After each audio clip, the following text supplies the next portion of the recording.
Good morning, dear students. Today, we are moving on to the next module based on morphology. What do you mean by morphology? It is a sub-discipline of linguistics. Morphology comes from two words, morph and ology. Morph is actually a Greek term. Morph means shape or form, and ology, which means study of something.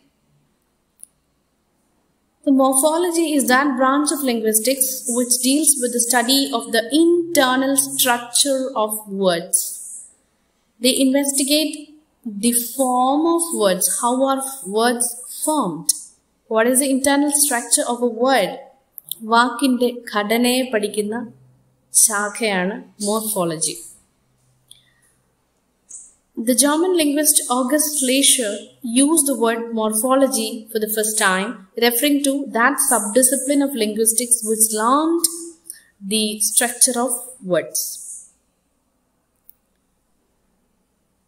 So, this starts from page number 63 in your textbook. And the term morphology is generally attributed to the German poet, novelist, playwright and philosopher Johann Wolfgang von Goethe, who coined it early in the 19th century in a biological context. In biology, morphology means the study of the structure of plants and animals. And in geology, morphology refers to the study of the configuration of rocks and landforms. But in linguistics, morphology refers to the study of the internal structure of words. വാക്കിന്റെ ഘടനയെ പഠിക്കുന്ന ആ ശാഖയ്ക്കാണ് morphology എന്ന് പറയുന്നത്. So what is morpheme? Morphology is all about the study of morphemes. Morphemes are the building blocks of a word. A morpheme is the smallest meaning-bearing unit in a word. See, when you try to analyze something, see, if in zoology, if you want to understand the anatomy of a cockroach or a frog, you will be taking it and dissecting that, and then you will learn it, each component element. You will take the section of it, right? If it is a flower, you will take the section of it.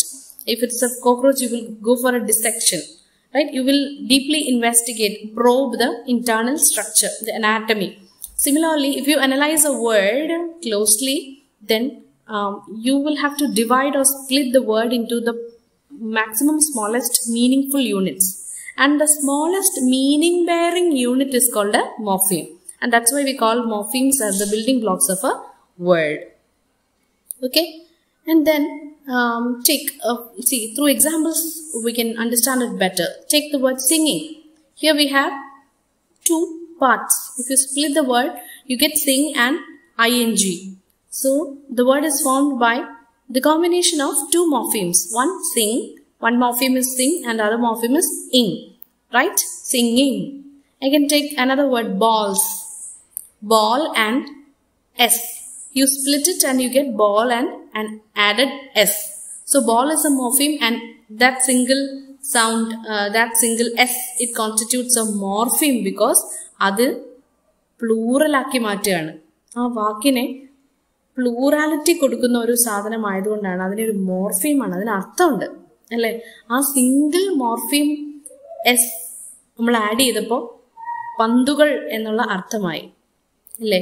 അപ്പോൾ അർത്ഥം carry ചെയ്യുന്ന ഏറ്റവും smallest യൂണിറ്റുകളെ നമ്മൾ morphemes എന്ന് വിളിക്കും. നമ്മൾ പെട്ടെന്ന് ചോദിക്കും അത് ഫൊണീം അല്ലേ എന്ന് വിചാരിക്കും. അതൊരു വെറും ഫൊണീം അല്ല. Because it's not just a phoneme. You cannot simply nullify that by saying it's a phoneme. It is a morpheme because it adds meaning when you add s to ball or when you add s to car. Car and cars. അല്ലേ? അപ്പോൾ കാറിന് എഴുതേണ്ടടുത്ത് cars എഴുതിയാൽ തെറ്റിപ്പോവും. Cars എഴുതേണ്ടടുത്ത് കാറിന് എഴുതിയാൽ തെറ്റിപ്പോവും.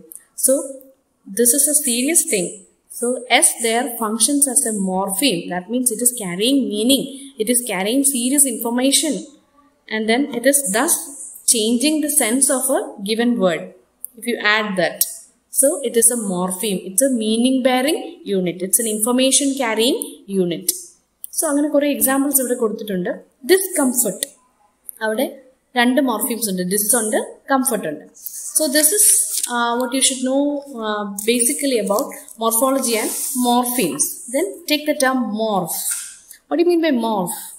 Morph is the word that is used to refer to the phonetic realization of a morpheme. ഒരു മോർഫീമിന്റെ ഉച്ചാരണം എന്നുള്ളതിനെ കുറിക്കാനാണ് morph എന്നുള്ള വാക്ക് നമ്മൾ ഉപയോഗിക്കുന്നത്. ഇപ്പം നമ്മൾ പറഞ്ഞല്ലോ, take the word ball. If you want to make it plural, you are going to add s at the end of it. You will get balls. Okay? പക്ഷേ take another word, bag. If you want to get the plural of that, you will be adding an s to it. But it is pronounced as bags. See, രണ്ട് കേസിലും what happened in both these cases? In balls and bags. In balls and bags, you have added the same morpheme s at the end of those words. പക്ഷേ when you utter them, when you pronounce them, the pronunciation is different. That is why we say that the phonological realization, that means the pronunciation of a morpheme, will not be the same always. In the case of ball, it becomes balls, normal s. But in the case of bags, it becomes bags, z. It is basically the same morpheme, the plural morpheme, s. But these were articulated differently in two phonetic situations. In the case of ball, it becomes balls. And in the case of bag, it becomes bags. So the two different phonetic realizations of the same morpheme. We have seen it now. So morph is the term, morph, not morpheme. Morph is the term referring to the variant pronunciations of the same morpheme. I hope it's clear to you. Similarly, in the case of a past tense morpheme, how do you get the past tense of a given verb? By adding ed at the end of the word, you get the past tense, right? So take the case of pack, P-A-C-K, pack. This is a verb, to pack something. And if you want to get the past tense of it, you will be adding ed at the end of the word pack. And you get packed, packed, right? And then you take another word like, scold. Teacher scolded you, right? Scold, vazhakku paraya, scold. And if you want to get the past tense of that, you will be adding ed at the end of scold, and you get scolded, scolded, right? In both these cases, pack and scold, we try to get the past tense form of these words by adding ed at the end of these words. But that's a morpheme because it is being added to the base of a word to get the past tense of that word. So it's a morpheme added to the base of a word. Another morpheme. So, the pronunciation or the phonological realization of this morpheme is different. Ed is packed. There sound. But scold in the case, what happened? Scolded, scolded, scolded. It becomes scolded. But in the case of pack, it was packed. I packed my bag. She scolded me. So even though in written form, in spelling, the past tense morpheme is ed. It looks the same, but it is not uttered or pronounced in the same way. It's different. In the case of pack, it is packed. And in the case of scold, it is scolded. അപ്പോൾ അത്തരം variations ഉണ്ട്. അതിനാണ് നമ്മൾ മോർഫുകൾ എന്ന് പറയുന്നത്. അലമോർഫ് എന്ന് നമ്മൾ പറയും. മോർഫ് അല്ലെങ്കിൽ ആലമോർഫ് എന്ന് പറയും. അത് ഡീറ്റെയിൽ ആയിട്ട് നമ്മൾ പിന്നീട് പഠിക്കും. So now for the time being, you need to understand that a morpheme is the smallest meaning bearing unit in a word. ഇപ്പം നമ്മൾ 2-3 എക്സാമ്പിൾസ് എടുത്തു. Sing, singing. Bag, bags. Scold, scolded. ഈ 3 കേസിലും നിങ്ങൾ കണ്ടു കാണും ഒരെണ്ണത്തിനോട് ഒന്ന് അറ്റാച്ച് ചെയ്യുക. Morphemes are being combined to each other. അപ്പോൾ in the first case, singing, that ing is a morpheme that is attached to the other one. അപ്പോൾ that is creating a tense related change ഉണ്ടാക്കുന്നു. Sing and singing ഒരു tense related change ഉണ്ടാക്കുന്നു. And the second one is bags. അതൊരു plural morpheme ആണ് S അവിടെ, കാരണം പ്ലൂറാലിറ്റിയെ കാണിക്കുന്നു. And in the third case, it is ed. When ed was added to the other morpheme, you got tense, tense related change വരുന്നു. So morphemes are highly important with respect to the meaning. Semantically important are morphemes. Okay, I hope you understand what I am trying to say. And we are moving on to the subdivisions of morphemes. How do you categorize morphemes? There are 4 different classifications of morphemes. First one is free morpheme and bound morpheme. From the very examples that we discussed right now, you can understand what is a free morpheme and what is a bound morpheme. A free morpheme is a morpheme that can stand independently, that can stand in isolation. When it stands in itself, it has a sense, it makes meaning. It has meaning, it can stand independently, it can stand in isolation, it's not dependent on any other morphemes. Sing, bag, then pack, scold, all these are words which can stand in isolation, which can stand independently without depending on any other morpheme. അതിനെ നമ്മൾ free morpheme എന്ന് വിളിക്കുന്നത്. പക്ഷേ ഈ കേസസിലെല്ലാം നമ്മൾ attach ചെയ്തെടുത്ത് എന്താണ്? We have attached ing in the first case, singing. We have attached s in the second case, bags. And in the third case, we have attached ed, scolded.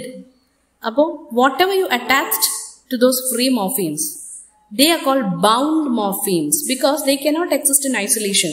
They cannot stand independently. If they stand independently, they won't make any complete sense. They make sense when they are attached to the other morpheme. So we call them bound morphemes. Is that clear to you? Okay, now we are moving on to the second category or the second division, lexical morphemes and grammatical morphemes. Lexical morphemes are information carrying morphemes. So those morphemes which carry the content of the message, they are lexical morphemes. And grammatical morphemes are those which perform a grammatical function. Okay, so lexical morphemes, examples, nouns, verbs, adjectives, adverbs, all these are lexical morphemes because they are very important information carrying morphemes. Okay, they are actually, they can stand in isolation and they carry the content. They are free. They are not dependent on any other morpheme, lexical morphemes. Then you can add new words into vocabulary. Like day by day, new words are being added to the vocabulary of English language.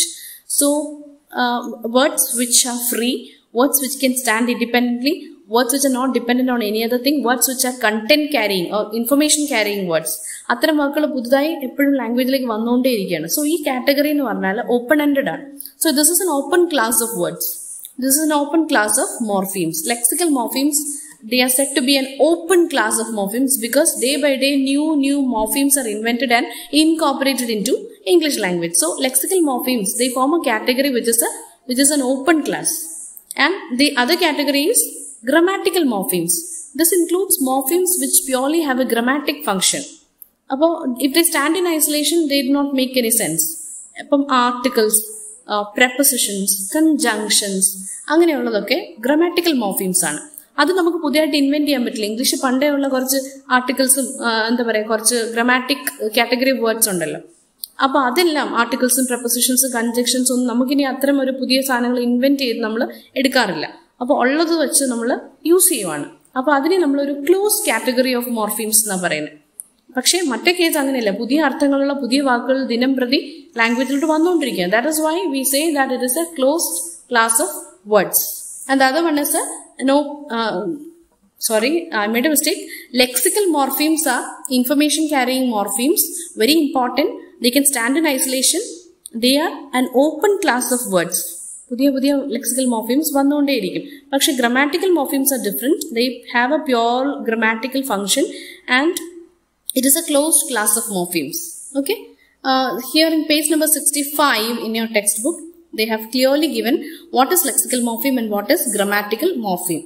And examples are given. Lexical morpheme, the example, any noun, any verb, any adjective like beauty, beautiful, then what do you call, any noun can be used like box, girl, boy, man, woman, table. All these are nouns. Cry, laugh, jump. All these are nouns, verbs, adjectives, adverbs, everything. They come under the category of lexical morphemes because they are information carrying morphemes and they do not depend on any other morphemes. It is an open class of morphemes. And the other one is grammatical morphemes. They have a pure grammatic function And examples, there are also bound functional morphemes. They are called functional because they are respected for the grammatic function that they perform. That's why we call them functional morphemes. Then they normally get attached to the lexical morphemes. Bound functional morphemes undennu parayuva. Bound, there are also bound attach ചെയ്യപ്പെടുന്ന functional morphemes. ഒരു grammatic function perform ചെയ്യുന്ന ഒരു free morpheme-നോട് attach ആവുന്ന മോർഫീമുകളുണ്ട്. അതിനെ നമ്മൾ bound functional morphemes എന്ന് പറയും. Like നമ്മളിപ്പോൾ പറഞ്ഞ പോലെ എസ് ആഡ് ചെയ്യുമ്പോൾ, ED ആഡ് ചെയ്യുമ്പോൾ, ഡിസ് ആഡ് ചെയ്യുന്നു, ly, ഇങ്ങനത്തെയൊക്കെ ആഡ് ചെയ്യുമ്പോഴത്തേക്കും നമുക്ക് കിട്ടുന്നതാണ് ബൗണ്ട് ഫങ്ഷണൽ മോർഫീംസ്. ബൗണ്ട് എന്ന് പറയുന്നത് because they get a meaning when they get attached to the other morpheme, other free morpheme, and they are called functional morpheme because they have a pure grammatic function to perform. അതുകൊണ്ടാണ് അതിനെ bound functional morpheme എന്ന് പറയുന്നത്. Okay, then roots and affixes. Next one is roots and affixes. എളുപ്പമാണ് മനസ്സിലാക്കാൻ. Root എന്ന് പറഞ്ഞാൽ അടിസ്ഥാനപരമായിട്ട് ആ വേർഡിന്റെ വേര്, ബേസ്, അടിസ്ഥാനപരമായിട്ട് ബേസിക്കലായിട്ട് ആ വേർഡിന്റെ എന്താണുള്ളതെന്ന്, ബേസിക് ആയിട്ടുള്ള എന്താ ആ വേര്, അതിനാണ് നമ്മൾ റൂട്ട് അല്ലെങ്കിൽ ബേസ് എന്ന് പറയുന്നത്. അതിനോടാണ് നമ്മൾ ബാക്കിയുള്ള ഭാഗങ്ങൾ അറ്റാച്ച് ആക്കുന്നത്.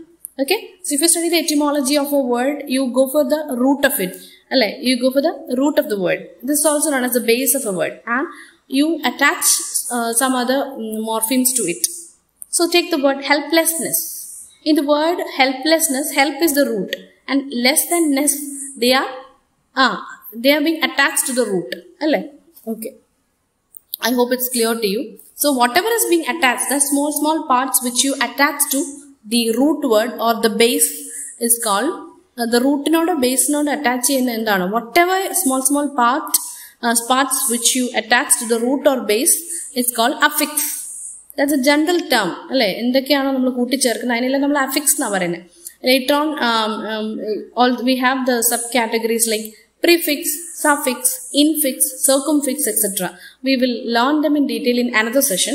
Now we have to understand that, two categories, roots and affixes. Root is also known as base. ഒരു വാക്കിന്റെ വേരിനെയാണ് നമ്മൾ അങ്ങനെ പറയുന്നത്. Whatever is being attached to this വേര് or root or base is called affix. So helplessness in the case eduthu, help is the root or base and less than ness are just affixes. And take another word, disagree. Here agree is the root or base and dis is being added to it. So the small part dis is called the affix. Okay, then take another word, disagreement. Okay, here disagree forms the base or root and then ment is being added to it. Here ment becomes the affix. So there is another term, stem. ഏതിനോടാണോ നമ്മൾ ഈ attachment നടത്തുന്നത് അതിനെ നമ്മൾ stem എന്നും പറയും. So അങ്ങനെ വരുമ്പോൾ take the word disagreement. അവിടെ agree is the വേര് or agree is the root or base, but it also functions as a stem which allows other parts to attach to it. Okay, അപ്പോൾ agree എന്നുള്ള word അവിടെ റൂട്ടാണ്, base ആണ്, root or base. അതേസമയം it is allowing other morphemes to get themselves attached to this root.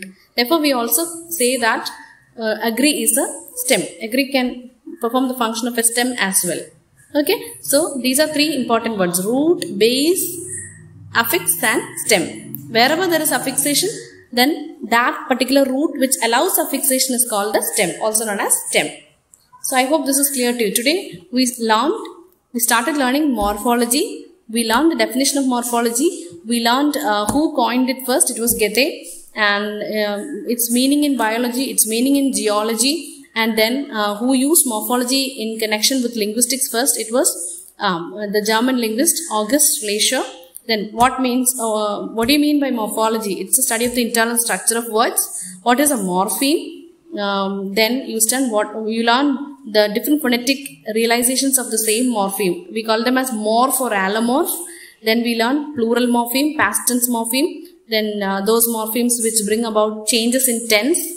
Then we learn that there are 4 different categories, like free morpheme and bound morpheme, lexical morpheme and grammatical morpheme, then roots and affixes. ഒരു കാറ്റഗറിയിലുണ്ട് ഡെറിവേഷണൽ morphemes and ഇൻഫ്ലെക്ഷണൽ morphemes. അതൊരു special session ആയിട്ട് ഞാൻ പിന്നെ എടുത്തു തരാം. I hope the session was clear to you. Thank you.